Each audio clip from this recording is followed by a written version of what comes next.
வணக்கம் மக்களே, இன்றைக்கி நம்ம மரவள்ளிக்கிழங்கு சிப்ஸ் எப்படி பண்ணுறதுன்னு பார்க்கலாம். அதுக்கு நம்ம என்ன பண்ணணும், ஃபஸ்ட்டு இந்த மாதிரி குக்கரில் ஒரு சொம்பு தண்ணி ஊற்றிக்கலாம். இதில் ஒரு ஸ்டாண்டு ஒன்று வச்சிடலாம். இப்போ அந்த தண்ணியிலேயே கொஞ்சமாக நம்ம உப்பு போட்டுக்கலாம். தேவையான அளவுக்கு உப்பு போட்டுக்கலாம். உப்பு போட்டுட்டு இந்த கிண்ணத்தை வந்து இப்படி வச்சிடலாம். வச்சுட்டு இந்த மாதிரி ஜல்லடை மாதிரி தட்டு இருந்துச்சுன்னா இதை இப்படி வச்சிட்டோம்னா சீக்கிரம் வெந்துடும் கிழங்கு. இந்த மாதிரி கிழங்கு இப்படி வச்சிடலாம். ஒரு 4 விசில் விட்டோம்னா சீக்கிரம் கிழங்கு வந்துடும்.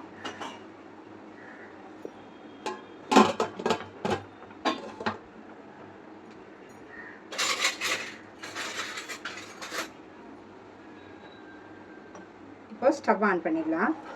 ஸ்டவ் ஆன் பண்ணிவிட்டு அதை அப்படியே நம்ம வேக விடலாம்.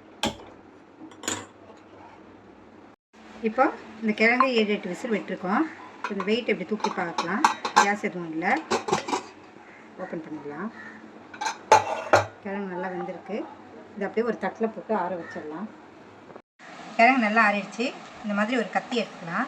கத்தி எடுத்து வந்து இந்த நார் எடுத்துடலாம். நார் எடுத்துட்டு இந்த மாதிரி மெலிசாக இப்படி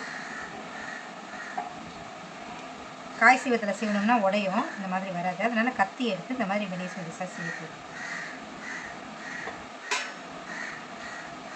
ஈரம் இல்லாத இருக்கிறதுனால வெயிலில் நிழலில் கூட காஞ்சிடும்.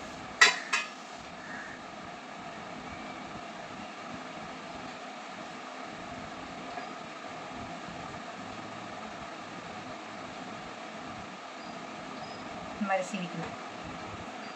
இந்த மாதிரி மெலிசாக சீவிட்டு நம்ம இதை அப்படியே எடுத்துகிட்டு போய் நம்ம வெயிலில் காய வைக்கலாம். ஒரு 2 நாள் வெயிலில் காஞ்சாலே நல்லா வத்தல் மாதிரி ஆகிடும்.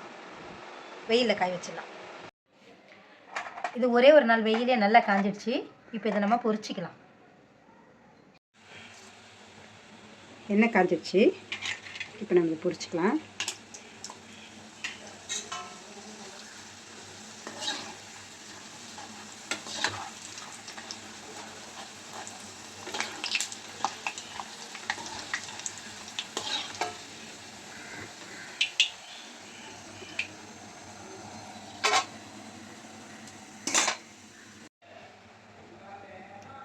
இந்த மாதிரி எல்லாத்தையுமே போட்டு நம்ம பொரிச்சு எடுத்துக்கலாம். இதெல்லாம் பீச் சைடு போனால் தான் கிடைக்கும்னு நினைப்போம். இதை நம்ம வீட்லேயே பண்ணலாம் ஈஸியாக.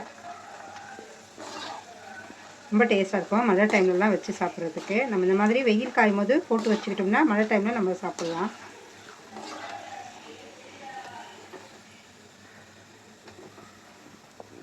இந்த மாதிரி மொத்தமாக எல்லாத்தையும் பிடிச்சிக்கலாம். இப்போ நம்ம தேவையான அளவு பொரிச்சு எடுத்துட்டோம். இப்போ இது சூடாக இருக்கும் போதே நம்ம கொஞ்சமாக உப்பு போட்டுக்கலாம். காஷ்மீரி மிளகாத்தூள் 1 ஸ்பூன் போடுறோம். இதை நல்லா போட்டு இது குலுக்கி விட்டுறணும்.